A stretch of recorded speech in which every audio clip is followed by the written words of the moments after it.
പ്രണാമം. പേരകത്താവഴി മൂപ്പന് വേണാട്ട് രാജസ്ഥാനത്തേക്ക് സ്വാഗതം. ആറ്റിങ്ങൽ മൂത്ത തമ്പുരാന് കേരളവർമ്മയുടെ വിനീത വന്ദനം. ഇരിക്കാൻ തമ്പുരാനെ.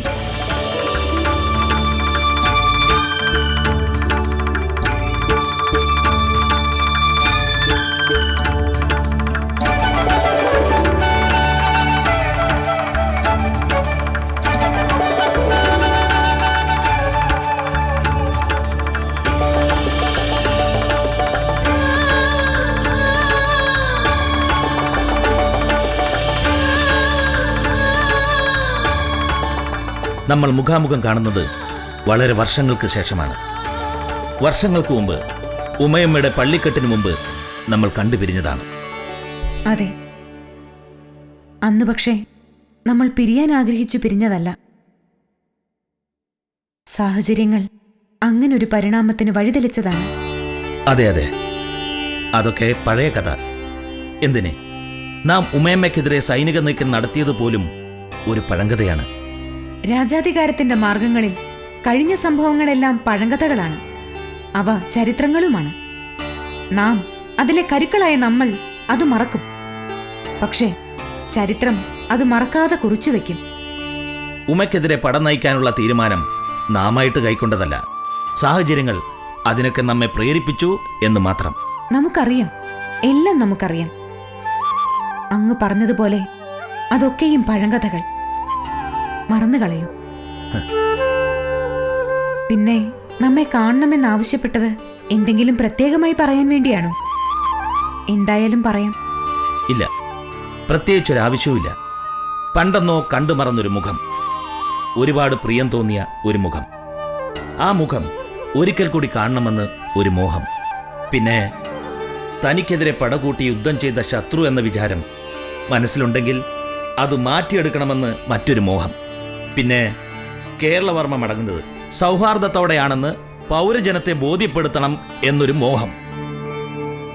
അങ്ങനെ ഒരുപാട് മോഹങ്ങളോടെയാണ് തമ്പുരാൻ വീണ്ടും ഉമയമ്മയെ കാണാൻ വന്നിരിക്കുന്നത്. സഫലമാവാത്ത പഴയ മോഹങ്ങൾ എന്തെങ്കിലും ഈ കൂട്ടത്തിലുണ്ടോ? ഇല്ല, ഇപ്പോൾ കേരളവർമ്മയ്ക്ക് അതിമോഹങ്ങളൊന്നുമില്ല. ഉമ അങ്ങനെ ശങ്കിക്കണ്ട. രാജസ്ഥാനത്തിന്റെ പരീക്ഷണങ്ങളെക്കുറിച്ച് പണ്ട് കഥകളിൽ വായിച്ചിട്ടുണ്ടായിരുന്നു. ഇപ്പോൾ അത് അനുഭവിച്ചപ്പോഴാണ് ആ കഥകൾ കൂടുതൽ മിഴിവോടെ തെളിയുന്നത്.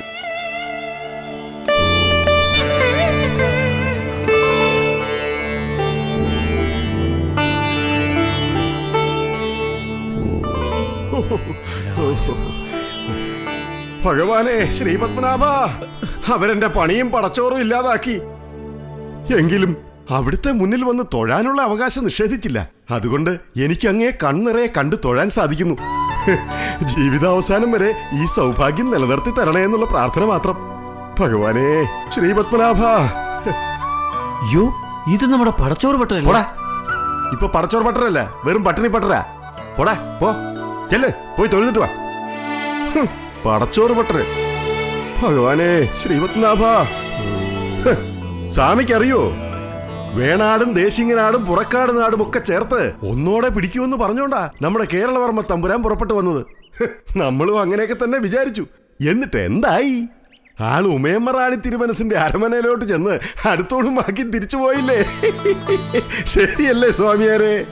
ശരിയായാലും തെറ്റായാലും തലപോണ വർത്തമാനമാണെന്ന് കരുതിക്കോ. ഈ വർത്തമാനം റാണി തിരുമനസിന്റെ സേവകരാരും കേൾക്കാതിരിക്കുന്നത് നിന്റെ ഭാഗ്യം. അയ്യോ, ഞാനൊന്നും പറയുന്നില്ലേ. ആദ്യം ഊണ് പോയി, പിന്നെ പണിയും പോയി. ഇനി തലയും കൂടെ പോയാ നഷ്ടം എനിക്ക് മാത്രമാ. ഒന്ന് പിടിക്ക് സ്വാമി. അതെ, നമ്മൾ ഒരു തെറ്റ് ചെയ്താൽ ശിക്ഷിക്കാൻ റാണി, ശകാരിക്കാൻ ഭഗവാൻ. വലിയ കഷ്ടമാണ് സ്വാമി ജീവിച്ചു പോകാൻ. പക്ഷേ മകനെ, ശകാരിക്കാനായിട്ടെങ്കിലും നിന്റെ മുന്നിൽ ഭഗവാൻ വന്നുവല്ലോ. അതും ഭക്തി തൊട്ടു തെറിച്ചിട്ടില്ലാത്ത നിന്നെപ്പോലൊരുവന്റെ മുന്നിൽ. ഏയ് സ്വാമി, അസത്യം പറയരുത്. ഭക്തിയുടെ കാര്യത്തിൽ ഞാൻ ഇന്ന് ആരെക്കാളും മുന്നിലാ. അത് നല്ല കാര്യം. പരമഭക്തനായ സഹസ്രനാമം എന്ന ബ്രാഹ്മണന്റെ കഥ നീ കേട്ടിട്ടുണ്ടോ? ഇല്ല. ഭക്തിയിൽ മുഴുകി ജീവിച്ചിട്ടും ഭഗവാന്റെ ദർശനം ലഭിക്കാതിരുന്ന പരമസാത്വികന്റെ കഥ. ഇല്ല സ്വാമി, പറയൂ, കേൾക്കട്ടെ.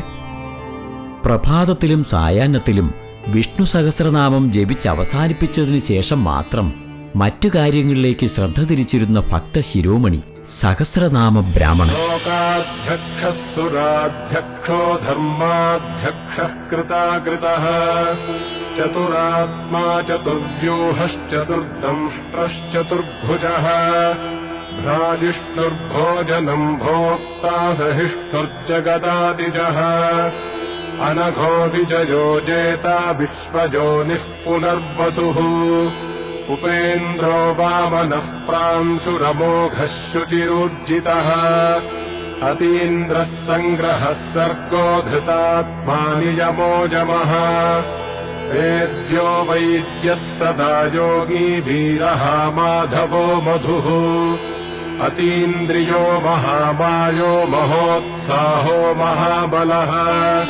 മഹാബുദ്ധിർമഹാവീര്യോ മഹാശക്തിർമഹാദ്യുതിഃ അനിർദ്ദേശ്യ വപുഃ ശ്രീമാനമേജാത്മാ മഹാദ്രിധൃക് മഹേശ്വാസോ മഹീഭർത്താ ശ്രീനിവാസഃ സതാംഗതിഃ അനിരുദ്ധഃ സുരാനന്ദോ ഗോവിന്ദോ ഗോവിദാംപതിഃ മരീചിർദമനോഹംസഃ സുപർണോ ഭുജഗോത്തമഃ ഹിരണ്യനാഭഃ സുതപാഃ പദ്മനാഭഃ പ്രജാപതിഃ മരീചിർദമനോഹംസഃ സുപർണോ ഭുജഗോത്തമഃ ഹിരണ്യനാഭഃ സുതപാഃ പദ്മനാഭഃ പ്രജാപതിഃ.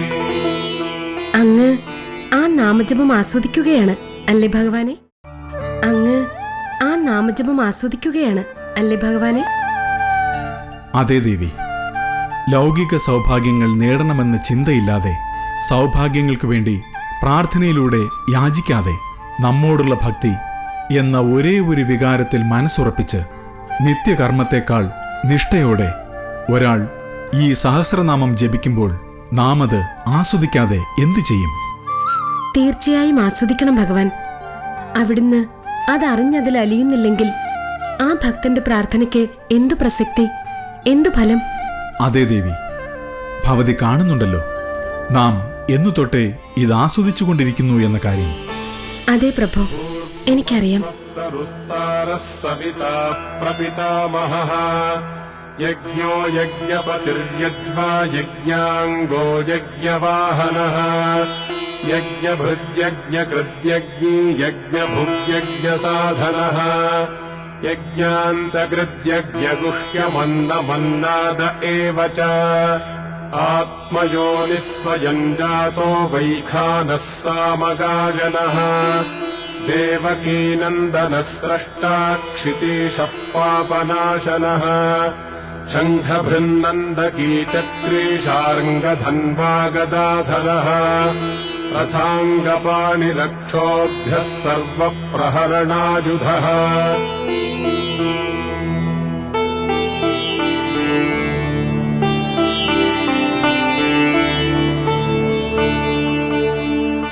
സർവപ്രഹരണായ നാരായണ ഭഗവാനെ. ഓം നമോ നാരായണായ. നാരായണ, നീ ഇവിടെ തന്നെ നിൽക്കുകയായിരുന്നു. വീട്ടിലെ ജോലികളൊക്കെ എപ്പോഴേ തീർന്നു. പിന്നെ ഞാൻ എവിടെ പോകാൻ? പക്ഷേ അങ്ങിന്നും പതിവ് പോലെ വൈകി. നിനക്കത് മനസ്സിലാവില്ല. ഭഗവാന്റെ നാമജപത്തിൽ ലയിച്ചിരിക്കുമ്പോൾ ഞാൻ സ്വയം മറന്നു പോകും. മറ്റേതോ ലോകത്ത് ഭക്തിയുടെ ഹിമവൽ ശൃംഗങ്ങളിൽ അങ്ങനെ പറന്നു നടക്കും.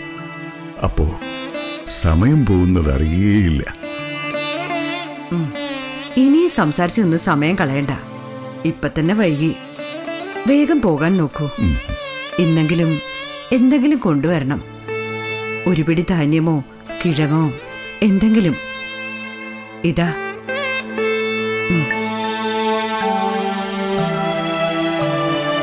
ചെല്ലട്ടെ. എല്ലാം അവിടുത്തെ ഹിതം പോലെ, നിയോഗം പോലെ നടക്കും. നാരായണ. ഭഗവാനെ, വൈകുണ്ഠനാഥ, ശിഷ്ടരക്ഷക, മുരാരേ, പാഹി പാഹി.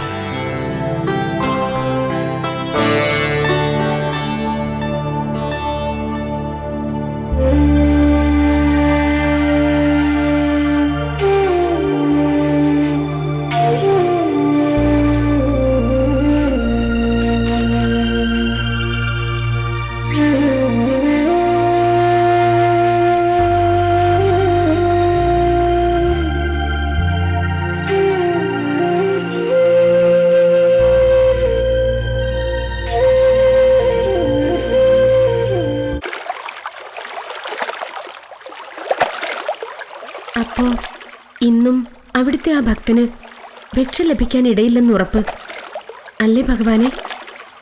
ദേവിയുടെ നിഗമനം തെറ്റാനിടയില്ല. അങ്ങനെയൊക്കെ തന്നെ സംഭവിക്കും. അപ്പോ ഇത് അങ്ങയുടെ പരീക്ഷണമാണല്ലേ? കർണാനന്ദകരവും ഭക്തി നിർഭരവുമായ ആ ഭക്തന്റെ നാമജപം കേട്ട് മനസ്സ് കുളിർത്തിട്ടും അങ്ങ് എന്തിനാണ് അയാളെ ഇത്ര കഠിനമായ പരീക്ഷകൾക്ക് വിധേയനാക്കുന്നത്? ഇല്ല ദേവി, നാം അറിഞ്ഞുകൊണ്ട് ഒരു പരീക്ഷ നടത്തുകയല്ല. ഇത് അയാളുടെ വിധിയാണ്. ആ വിധി അയാൾ അഭിമുഖീകരിക്കട്ടെ. ഭഗവാൻ, ഏതു വിധിയെയും തിരുത്തി എഴുതാൻ കഴിവുള്ള മഹാപ്രഭുവായ അങ്ങ് ഇങ്ങനെ ഒരു പാവം ഭക്തനെ സ്വാഭാവിക വിധിക്ക് വിട്ടുകൊടുക്കുന്നത് ഉചിതമാണോ? ദേവി, ഭവതി പറയുന്നത് ഒരു സാധാരണ ഭക്തന് നേർക്ക് അനുഗ്രഹവർഷം ചൊരിയുന്ന ഭഗവത് ലീലയെക്കുറിച്ചാണ്. സഹസ്രനാമത്തെ ഭവതി അങ്ങനെ കാണരുത്. ആ ഭക്തന്റെ നില വളരെ വളരെ ഉന്നതമായ ശ്രേണിയിലാണ്. അങ്ങനെയുള്ള ഒരു ഭക്തന്റെ വിധി തിരുത്തി എഴുതാൻ നാം മുതിരുന്നതിൽ അർത്ഥമില്ല ദേവി. അപ്പോൾ അദ്ദേഹം ഒരു ആയുസ് മുഴുവൻ ഈ പ്രയാസം അനുഭവിക്കണമെന്നാണോ? എന്നല്ല, ഒന്നുകിൽ അയാളുടെ കാലവും സമയവും ഒത്തുവരണം. അത് വന്നുകൊള്ളും. അല്ലെങ്കിൽ ഈ നിസ്സംഗ ഭക്തി മറന്ന് ആ ഭക്തൻ നമ്മോട് സൗഭാഗ്യങ്ങൾക്ക് വേണ്ടി അർത്ഥിക്കണം. ഭഗവാനെ, എനിക്ക് ഐശ്വര്യം തരൂ എന്ന് യാചിച്ചാലേ അങ്ങ് ഐശ്വര്യം കൊടുക്കുമെന്നുണ്ടോ? ഇല്ല, ഒരിക്കലുമില്ല. ഓരോ വ്യക്തിക്കുമുള്ള ഭാഗധേയം മുമ്പേ തന്നെ നിശ്ചയിക്കപ്പെട്ടിട്ടുള്ളതാണ്. അതുകൊണ്ട് തന്നെ സാമാന്യ ജനങ്ങളായ ഭക്തരുടെ പ്രാർത്ഥനാഫലം ആപേക്ഷികമായിരിക്കും. അവർ കേവല ഭക്തരാണ്. നമ്മുടെ സ്മൃതിപഥങ്ങളിൽ തങ്ങി നിൽക്കുന്നതല്ല അവരുടെ പ്രാർത്ഥന. എന്നാൽ സഹസ്രനാമം ഈ സാമാന്യ ഭക്തരുടെ തലത്തിൽ നിന്നുയർന്ന വിശേഷ ഭക്തിയുടെ പ്രയോക്താവാണ്. അവൻ ആവശ്യപ്പെടാതെ ഒന്നും തന്നെ നൽകാൻ നമുക്കും അവകാശമില്ല ദേവി. അത്രയ്ക്ക് ഉന്നതനാണ് അദ്ദേഹം. ഭക്തി കൊണ്ട് നേടുന്ന ഔന്നത്യം. ഇപ്പോഴും അങ്ങന്റെ ചോദ്യത്തിന് വ്യക്തമായ ഉത്തരം നൽകിയില്ല പ്രഭു. ധർമ്മതത്വങ്ങൾ വളരെ വളരെ ഗോപ്യമായതാണ് ദേവി. ആരും തന്നെ അതെനിക്ക് വേണം, ഇതെനിക്ക് വേണം എന്ന മോഹവലയത്തിൽ നിന്നുകൊണ്ട് നമ്മോട് യാചിക്കുന്നത് യോഗ്യമല്ല തന്നെ. സംഭവിക്കേണ്ടത് അതാതിന്റെ സമയത്ത് സംഭവിക്കും. ദേവി, കാത്തിരുന്ന് കണ്ടുകൊള്ളുക. നാരായണ നാരായണ നാരായണ നാരായണ നാരായണ നാരായണ നാരായണ. ലക്ഷ്മി നാരായണന്മാരുടെ സംവാദം ആത്മീയ തത്വമുത്തുകൾ കൊണ്ട് പ്രഫുല്ലമാണെന്ന് പണ്ടേ പ്രസിദ്ധമാണ്. ഭഗവാനും ലക്ഷ്മി ഭഗവതിയും സംവാദത്തിൽ തന്നെയാണ്, അല്ലേ? അതേ നാരദരെ, നമ്മുടെ ഒരു വിശിഷ്ട ഭക്തൻ ഏതാപൽ സന്ധിയിലും നിഷ്ഠ തെറ്റിക്കാതെ നമ്മുടെ നാമജപത്തിൽ മുടക്കം വരുത്താത്തൊരു ഭക്തൻ. അയാളെക്കുറിച്ച് പറയുകയായിരുന്നു ദേവി. അങ്ങനെ ഒരു ഭക്തനുണ്ടെങ്കിൽ അയാളുടെ ഭക്തി പരീക്ഷിച്ചറിയുക തന്നെ വേണം ഭഗവൻ. നമുക്കത് ബോധ്യമാണ് നാരദരെ. ഇനി പരീക്ഷ ആവശ്യമാണെന്ന് താങ്കൾക്ക് തോന്നുകയാണെങ്കിൽ അത് സ്വന്തം നിലയിൽ നടത്തിക്കൊള്ളൂ. ഇതാണ് ആ ഭക്തൻ. തീർച്ചയായും ഭഗവൻ, നാം അയാളെ പരീക്ഷിക്കാൻ നിശ്ചയിച്ചു കഴിഞ്ഞു. താങ്കളുടെ കടുത്ത തന്ത്രങ്ങൾ തന്നെ പ്രയോഗിച്ചുകൊള്ളൂ. അത് പ്രയോഗിച്ച് അയാളെ പരീക്ഷിച്ചുകൊള്ളൂ. നാരായണ നാരായണ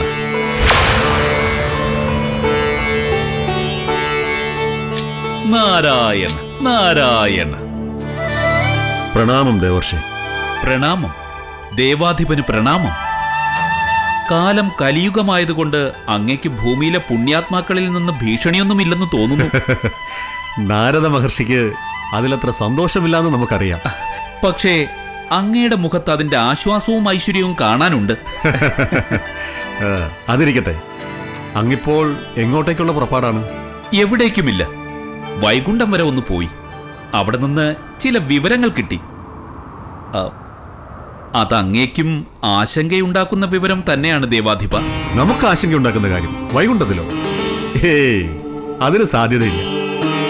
കാര്യം നടക്കുന്നത് വൈകുണ്ഠത്തിലല്ല, അതങ്ങ് താഴെ ഭൂമിയിൽ തന്നെയാണ്.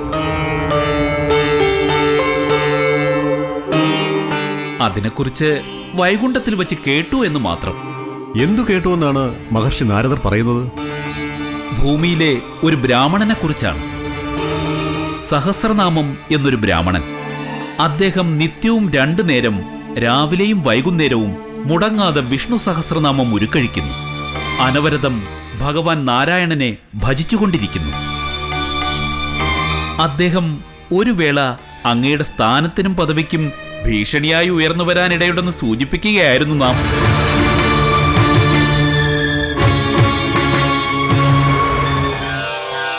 ഭക്തി ലൗകിക അഭിവൃദ്ധിക്കുള്ള ഉപാധിയല്ല, അത് ഈശ്വര സാക്ഷാത്കാരത്തിന്റെ മാർഗമാണ്. ലൗകിക തൃഷ്ണകൾ വെടിഞ്ഞ് നിസ്സംഗ ഭക്തിയിൽ മുഴുകുന്നയാൾ ശ്രേയസിന്റെ മാർഗത്തിലെ സഞ്ചാരിയാണ്.